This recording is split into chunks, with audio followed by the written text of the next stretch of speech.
So, I have quite a few things to explain to you. Compared to the previous video about the chaser, we've made a bit more progress on the subject since the end of that episode. I called some contacts and friends, including Teddy, whom you already know. He's experienced with JZ engines, especially mapping them. I talked to him a bit about my problem, and he took the time to try to understand where it was coming from. And I also told him about something that another friend of mine, Jocko Racing, with whom I actually started my videos, had mentioned, and who builds drift cars, and who is also currently working on a 1JZ engine with over 1,000 horsepower, told me about a phenomenon of piston ovalization, which is apparently known to happen on 1JZ engine S. I didn't know about it, so I still have much to learn about this engine. Teddy, after that, told me, listen, it's very simple. You're going to take an endoscopic camera, and you're going to look inside your cylinders, and you'll just see if. So, sorry if I'm not using the right terms, this isn't my job. And you're going to take a look. So, as I was saying, if the crosshatch marks from the honing in the cylinders are still present, because if my pistons are ever out around, well, it erases those honing marks. And as you can see in these images, I'm really lucky. The honing marks are still present, so that means my pistons aren't out of round. All the cylinders were perfect and all the marks were there. Additionally, Teddy said, you'll do another test.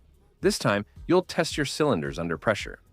Now, it's not about compression, but putting the cylinders under actual pressure. To test the sealing of the piston rings, the test is supposed to be done at 2.5 bar. And he explained to me that if there's a major leak, it means the piston rings are no longer providing proper sealing.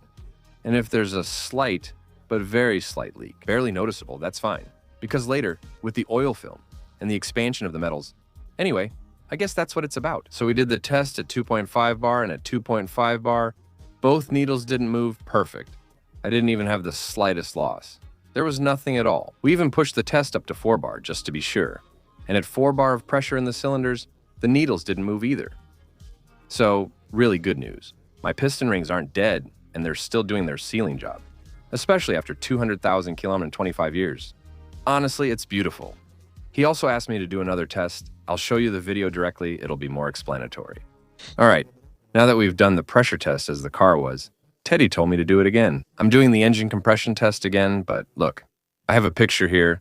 I have to do it again, but this time by adjusting the exhaust pulley. I'm following Teddy's instructions, reporting results to him so he can update me. It's now adjusted as Teddy showed in the picture. Now we're going to do the compression test. So now, to see if we have more than 8 bar or not, with the exhaust camshaft adjustment as it is now. Compression test number 2.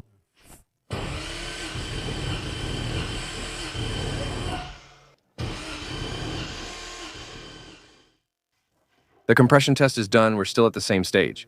Everything is at 8, except for number 4. It's at 7.5, just a bit below. I'll show you, here. This is what it looks like. So we're going to send this to Teddy now and get some opinions here and there, and then see what we should do next. Well, as you saw, the compression tests show 8 everywhere on all the cylinders. At this point, we're really starting to ask ourselves questions like, if the block is dead, why is it dead on all the cylinders? It's strange, you know, and it wears out. Anyway, there were a lot of inconsistencies that kept bugging us. It went on for days and nights. I even had nightmares about it. And actually, I spent nights and whole days trying to figure it out. Why look for information? Here and there. After a while, Charles called T-Bolt and actually started planting the seed. And he said, isn't it because he put in aggressive camshafts that the compression readings are off? And that's when it started to get us thinking. We started to reflect. We started to look for information here and there. T-Bolt realized he had installed the camshafts a while ago and had forgotten, since he works on so many engines that it's hard to remember every detail. Then it clicked for him. With my best friend, who also has a chaser and speaks really good English, we started to ask around with the Americans. Because, let's be honest, if you want good info about all this stuff, prepare a bit, since in Japan this tuning is rare outside Formula Drift. You can't really ask Formula drivers about it, even though we've already asked them some questions and they've answered. So we turned more towards the Americans, and by asking around here and there to several Americans, we got the same feedback as with the 2JZ and the 1JZ. When you install aggressive camshafts, like the ones I put in mine, you lose between 2 and 3 bars of pressure during the compression test. So basically, everything that happened since the beginning of the previous episode was a false alarm. My engine is perfectly fine, and the fact that the compression test results are low is normal. I couldn't explain to you why, because in my mind, I'm not experienced enough yet to understand. What impact do the aggressive camshafts I installed have on the valves, the engine's rotation timing, and everything else? I'll be honest with you, I don't want to mislead you, but apparently, based on the camshaft specs I used, it's normal. Because I think from what I understand, there's a moment when they overlap. And basically not everything is sealed tightly. From what I understand, especially since I also have a misaligned tooth, the timing and everything. Anyway, it's a real mess. Anyway, all the Americans we asked who had installed these camshafts on their vehicles told us, yes, that's normal. If you want to be sure, put your camshafts back, redo your compression tests, and you'll get between 2 and 3 more bars. Obviously, too lazy. How relieved was I when I heard that? Back to working on the Chaser, and honestly, it's not funny at all. When you find out your engine is dead, I can tell you that the whole time, I wasn't acting tough. Guys, when you say Jay-Z, you mean Toyota Supra, right? And I just want to warn you about one thing. You know it very well. Our Japanese cars are extremely rare, extremely expensive, and especially the Toyota Supra. For quite some time now, it's been getting very difficult to find one, especially with a manual transmission. My little message? It has 2 purposes. First, to warn you about the cars you buy. If you're interested in a Japanese domestic market legend, get help from a professional, like Anthony from JT Import. And the second thing, as you know, I have to talk to you at some point in the video from my partner, which is Car Vertical, who helps me finance the repairs on my Chaser. That way, I don't have to ask you for anything and I can keep offering you videos for free. And now, look at what we found. It's someone I know who wanted to buy a Toyota Supra in England on his own, without anyone's help. Unfortunately, I convinced him to get a Car Vertical report because, look at this Toyota Supra. It seems to have had a serious accident. Look, we even have photos on the screen showing the condition of the car as it was stored in England. And I can tell you one thing, it's terrifying. Between the bodywork and the interior, everything was ruined. Today, the car has been visually restored. In the photos, it looks perfect. But before, that really wasn't the case. And where it bothers me even more is the mileage, as you can see. In 2005, it was recorded at 169,000 kilometers. It had a normal progression. And suddenly, in 2018, 80,000 kilometers, that's pretty questionable. Especially since odometers on cars like the Toyota Supra or Japanese domestic market legends are easy to tamper with, to be honest. When you want a car like that, get help from a professional or check it on Car Vertical. That way, at least you have peace of mind. I'm adding a promo code at the bottom of the screen for a discount on your report purchase, so it'll cost less. Thanks again to Car Vertical for sponsoring this video. Thanks to them, by the end of this video, the Chaser might be running. We'll see. We're back at the garage, and now we're picking up where we left off in the previous video. Towards me, yes, the damper pulley, which we're also going to change. Oh, it's tough to pull. No, I'm giving it everything. What do you mean? I'm giving it everything. Wait, I'll put the camera down. We always struggle to get this damper pulley out. Well, it's good because this is the last time we're going to take it out, since after this we'll be putting in the ATI, so I'm going to smash it. Do whatever you want. Go ahead, right? I'm kidding. Purists, I'm just kidding. But I just noticed something, and I don't understand the coating on my pulley. It's coming off completely, just by touching it. I don't get what's going on here. While Thibaut continues the disassembly, he asked me to assemble the new dumper pulley, which I showed you in a video. I'll install the screws and determine the torque and related details. He just needs to position it, and I'm assigning you to relock the automatic tensioner. Also, I'm having you loosen the automotive racing products bolts. Can you handle that? It's annoying every time. Well, yeah, it's annoying, he tells me. It's annoying, he says to me. Have you already removed the timing belt? That's what I do with the timing belt. Stop it. Let's look for it using one of my tricks. Come on, timing belt, where is it? It's on our head. Take it off. You're going to find it. Just for that, I'll leave it. Where is this timing belt, damn it? So in the end, I'm not going to do the pulley now, because actually, I just watched a video from Adam Ellingz, he's a mechanic, because I didn't really understand the written instructions very well, and he explains it really well in his video. So now I've put everything in place, and actually, I'll screw everything in once the pulley is on the car. That way, at least, we put the screw in the center. I've written down all the torque specs here, so please excuse my handwriting. But for those who don't know, I got my hand tattooed yesterday, so I have absolutely no dexterity at the end of my hand. All right, meanwhile, Thibaut has already lowered the front subframe. So here, you can see the bolts are missing, and it's already a little bit down. Right now, he's removing the reinforced engine mounts that I had installed, so the bolts can be taken out to lift the engine a bit. What's the purpose? Because honestly, I wasn't paying attention to what you were doing. We slightly lower the subframe, raise the engine, and then remove the oil pan. Oh, to check the bearings condition. You can't just ask for the oil pan. I'm 100% sure the bearings are going to be brand new. Exactly, here we are, we have them, of course. But I know very well that the old ones are going to look brand new. Oh, well, I know too. Thibaut is now removing the last screw from the engine mount, and I just realized something. To remove the oil pan and access the connecting rod bearing, you have to take out the 2 screws here and here. That's normal, except that on the damaged plate, so either we take out the gearbox, or we went with option 2, which is to scrape the gearbox so we can access the screw.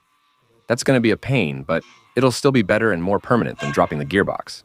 So I'm going to use this to scrape and make some space so we can get the tool in and avoid having to drop the gearbox.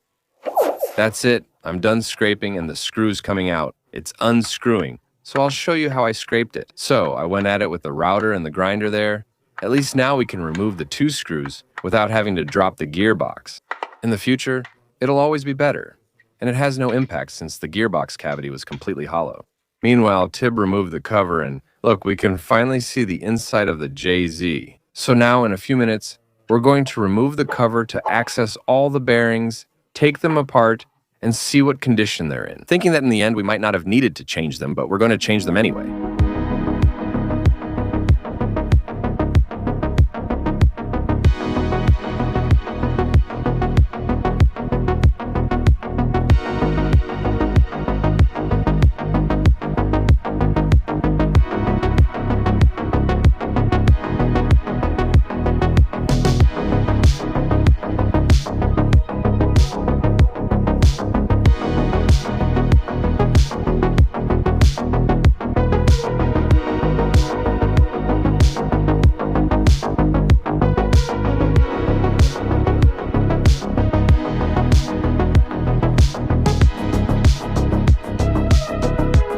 Just before going to eat, I glanced at the old oil pump. I asked Thibaut, "Is this yours?"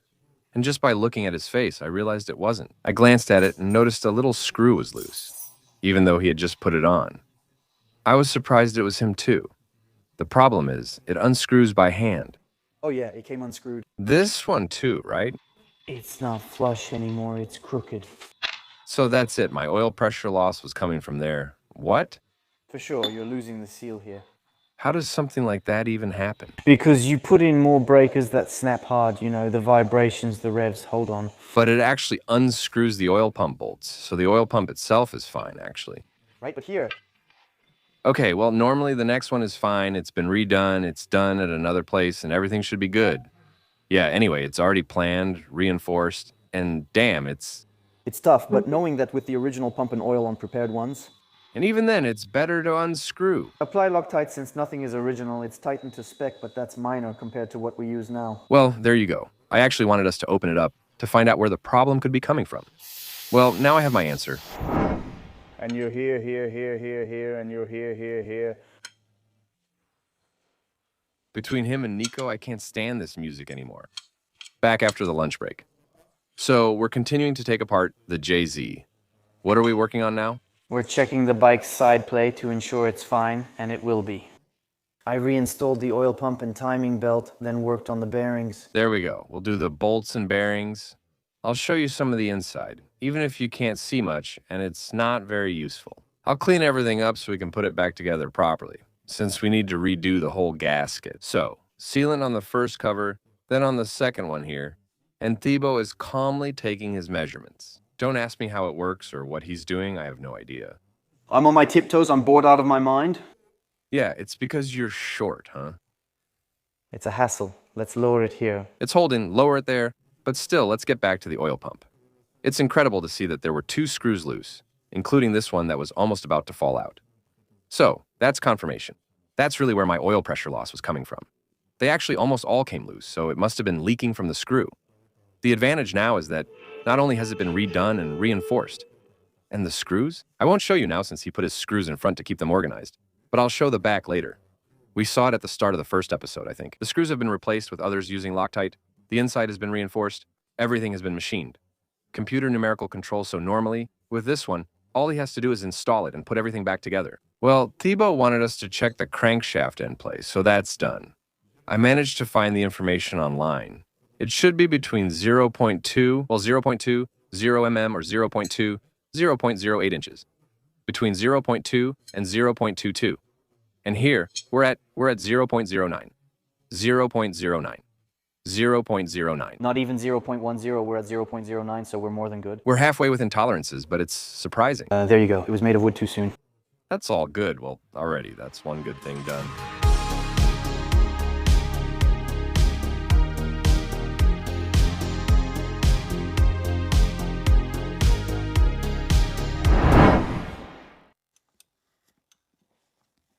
Go fuck yourself, huh? Oh, damn, he doesn't want me to film him anymore, the guy. So, where are we at now? Oh, the idiot. I was cleaning the casings there, but I'm not done yet. I'm taking them home to clean with stronger products. I want them to look new. So, where are we now? It's reassembled, right? Yes, the oil pump is back together. What are you doing there? Should I put your sensor back on? The sensor, yes, that's very good. And after that, what do we do? So, we're moving on to the bearing. Yeah, I'm putting this back together so we can make it spin. Otherwise, we can't make it spin. Oh, right, I'm stupid. Otherwise, we can't access it. Yeah, it's funny. We actually took this timing system apart. Yeah, it's fine. It's fine. I was your moral support. There. I'm getting to know it. Yeah, we're good. Well, here's a brand new oil pump, tightened properly. This time, you need to put the damper back on. You're messing around, pointy hat? You're tired now. You need to put it back on. Since 4 a.m., it's to keep things running. Oh. Use a different tone and relax, or your voice will sound like you're crying when you return. Come on, we're below that. This time, We'll start with the last one. The one farthest from the oil pump. The compression on this engine, huh? Damn. what is it? During that time, It's the compression? no, seriously. Come on, let's start with him in the back. There's a lot of compression in that engine. In the end,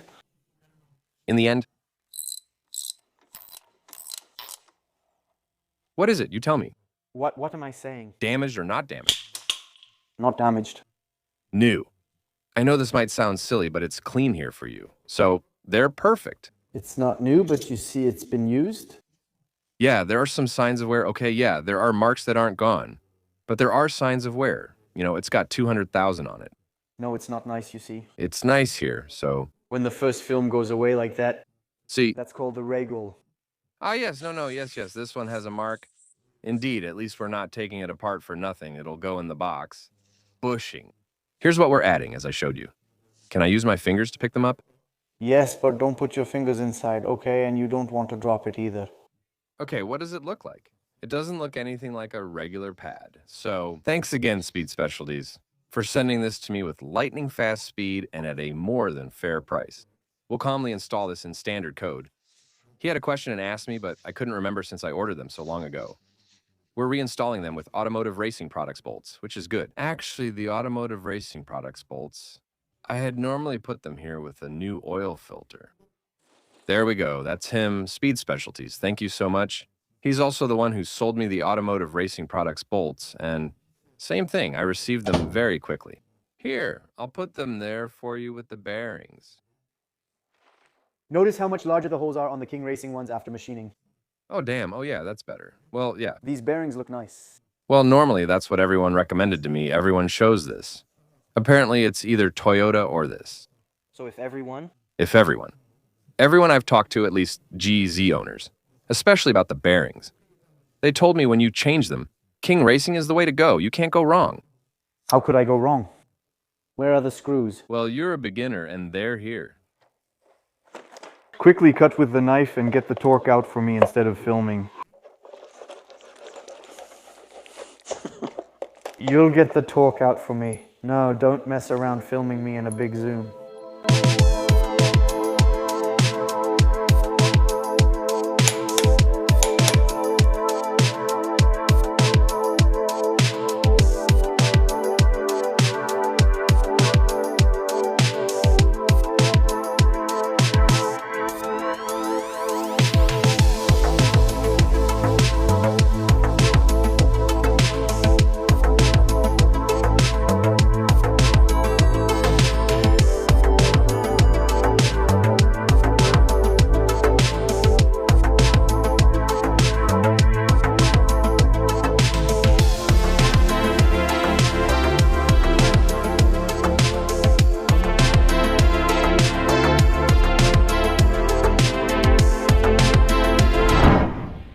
All right, here we are again. It's Monday. Maybe today we'll be able to finish this little Toyota Chaser. We'll show you the progress that's been made because we worked on it Saturday morning, but I didn't film because there wasn't anything special to show you. Actually, Thibaut just finished installing Beal's bearings. And now, here we are on Monday morning, so that's it. All the bearings are finally installed. The automotive racing products bolts are in place. And TIP just checked the tightening. Right now, he's cleaning the lower engine so we can prepare the mating surface.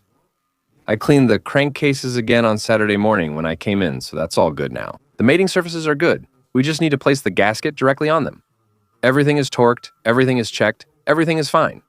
So now, as I was saying, he's just finishing cleaning the lower engine. After that, what do? We go straight to installing the crankcases. So now, yes, we're going to make some nice little gaskets with gasket paste. And after that, I guess we'll take the damper apart again and start reassembling everything. There's the whole front end, as you can see, to reattach to the car, and the shock absorber to reattach as well. Now we're getting started. We're in the reassembly phase. Now, there's no more disassembly and no more part replacements. That's it. It's done. All your parts have been replaced? That's it. The oil pump and bearings are in place. Just need to replace the damper with the ATI and we're done. What is it?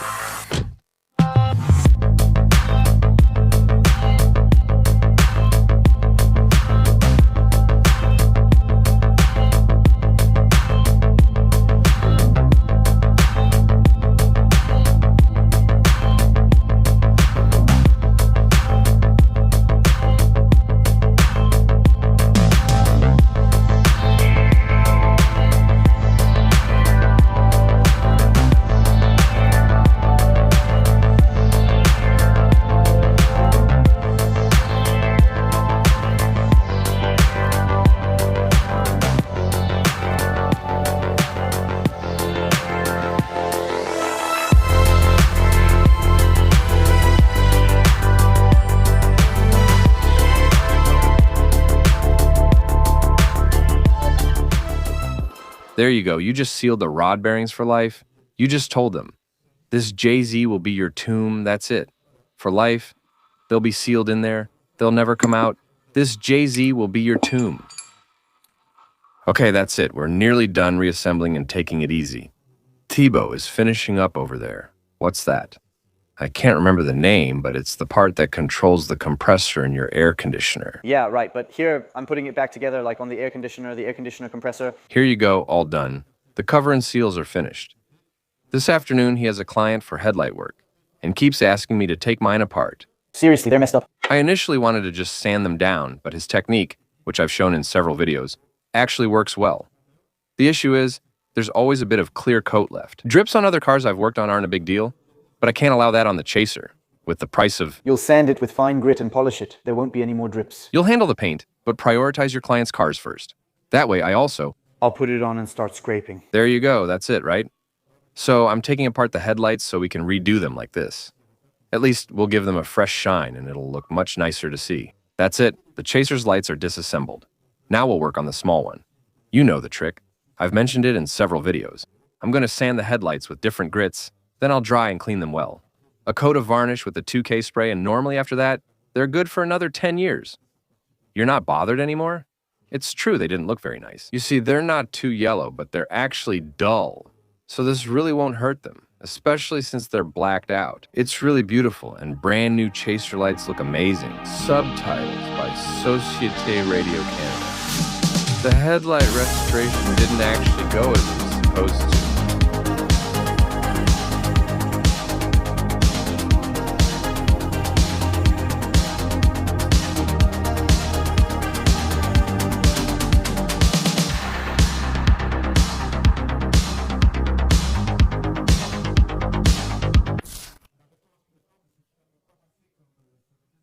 That is, you saw my technique. It's the usual one.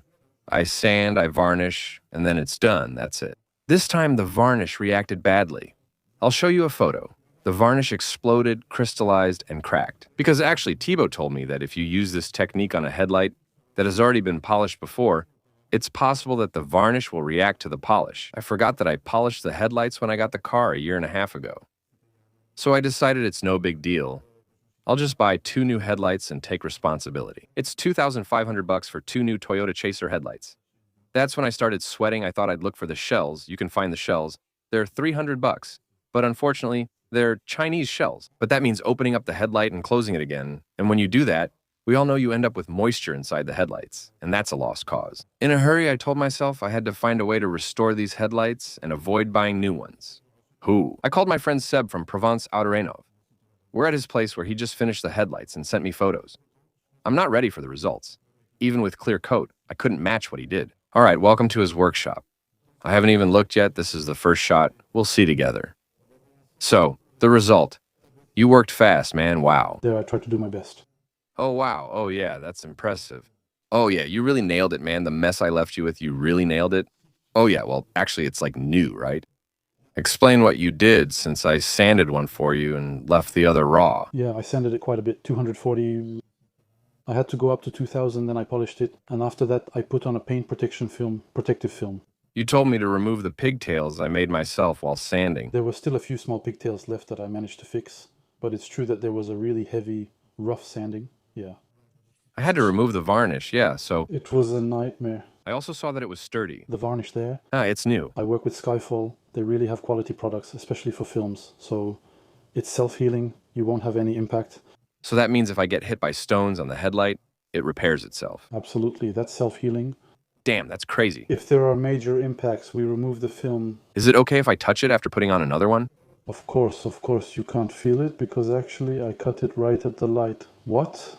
Alright, okay. I didn't fold it back since it's pointless and usually comes off. However, the whole lens surface stays well protected. And it won't come off here, so... No, it will never come off. Because I did everything with a heat gun and the glue is super strong, you know, so that's clear. Okay, damn, man, you had a blast. And just feel it when you run your finger over it. Yeah. Yeah, you can feel there's something there. But normally you almost 100% of the surface, no. Oh, but I can't believe how new it is, the lighthouse. It's brand new. Oh yeah, no, you really outdid yourself. Thanks, man, it's unreal, right? My pleasure. So basically, that's it for those who are interested in Vaucluse, right, Seb? He works on cool cars, he offers a lot of services. So everything like polishing, paint protection film. Oh yeah, that's what you told me about too. Paint protection film carbon, that's intense. Yeah, it actually looks like real carbon, so you did it. The roof of this... Did the front roof. Also the front and paint protection film, yeah. Full front, all protected with paint protection film. Okay, damn, it's bright. It's extremely shiny, you see? I'm shocked. But carbon? Yeah, did you see how it looks? Well, actually, it looks like it's textured. Yeah, well, it looks like real carbon. When you see the reflections from the neon lights, you can even see that it's textured. Yeah. Yeah, right? A process where they texture the glue like the image of carbon, and visually it creates a relief effect. That's what makes it... It's interesting because it protects while preventing those cheap AliExpress films. It's a paint protection film too. So it really does protect. And it's self-healing. I'm really happy, but the headlights are just too much. It's going to modernize the front of his car a bit, right? Thank you 1,000 times, man. Well, you're welcome. Thank you 1,000 times. Thank you for trusting me. A few days later, we're back on the chaser and that's it. Look, the pulley is finally installed. We had a bit of trouble because it fits, but it's not that easy to install. For your information, to install it, you really need to read the instructions. And actually, what about the hub, the central part? You have to leave it in boiling water for 5 to 6 minutes. That's very important. Otherwise, you'll struggle like we did. On top of that, we cooled down the bike. Anyway, it's in place now. It's good. Next step, we put the accessory belt back on. We put the radiator back. We add oil. We add water. And from there, the car will be able to start again. We'll finally be able to call Charles to finish the map, and if everything goes well, the chaser will be back in action before moving on to the next step. I forgot. I needed to change this. It was the oil pressure sensor that I had on the left side of the engine to monitor my engine oil pressure. So, that's what kind of saved us. When we diagnosed the problem, it's just a basic oil pressure sensor. But then, at my little speed specialties, I found this. So, here, this is another oil pressure sensor. Except this one adds something extra that I couldn't solve before. It's the oil temperature. It's a sensor that does both. At the end, there's a pin with a small hole. The hole is for pressure, the pin is for temperature. I swapped the old one for this. Actually, the other way around, but you get it, right? But I still need to figure out the wiring. I found it, but I don't know yet which wire carries which information. So I need to study that so that when Charlie comes, he can handle it. He's going to be happy about this, rewiring everything. He's really going to like that. And by the way, also connecting the wires where they need to go and sending the information to the Cardo as well. But that's really handy. That saves me from making a mess on the chaser. Because honestly, the quality wouldn't be very good to begin with. But at least you'll get to see a bit of the small plate that's here, the square one, originally. Actually, some guys drill into that and put in a long temperature sensor that goes into the oil pan. Except that I couldn't find that sensor anywhere except for 300 bucks. Whereas this one, at speed, I think it's less than 90 euros, and it solves two problems at once. That's it, we're at the crucial moment now. The belt is in place, I've put oil in the engine, and I just connected the computer. So I'm gonna call Charles now so he can put the settings on the screen for me so I can see my oil pressure. The rain decided to show up too. So now, that's it. It's getting epic. We're about to start the chaser for the first time after all our work, hoping my oil pressure's back. Thibaut, you'll handle the first priming, right? Not you. Make sure everything is okay. We've got the computer set up with the little red logo. That actually represents the oil pressure. Here we go.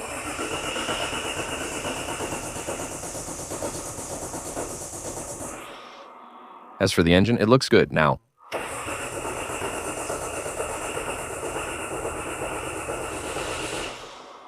There's not much moving here. No, but that's normal. It's going to take a while. No, even the fuel pressure isn't changing. But I removed the fuse.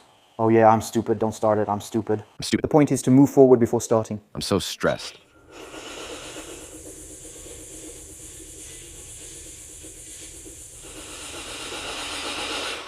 Ah, it moved when you cut it. Yeah, but I'm going for it. Easy when you start it. The battery's actually dead. Yeah, but with the starter, I take breaks. You shouldn't crank it too long. Yeah, 111, that's it.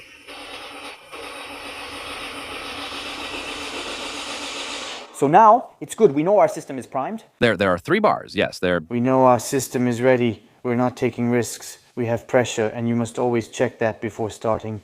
Now, you put the fuel pump fuse back in. Now you're going to start. Oh, the stress, man. Oh, the stress. Come on, wait, come on. Wow. There's more than expected. There Your oil pump is delayed? There are 6 bars. Between 6 and 7 bars. That's what I told you. It's huge. Wow. Yes, it lacks the idle regulator. Don't forget. You need to have pressure. There, go check 800.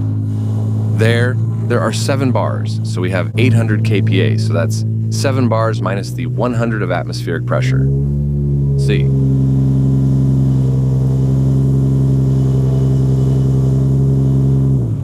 Here you go, sir. The brakes. I know her. It's like it's my own car. It's intense, the pressure that's there. You have cold oil, a delayed pump, and a 1060. That's normal. But it's not huge between 6 and 7 bars. Yes, when it's hot, it will go down. I sure hope so, yes. When it's hot, it goes down. But when it's cold like this, it's not a problem. There you go, my old friend. What do you want me to say? Good game. Congratulations.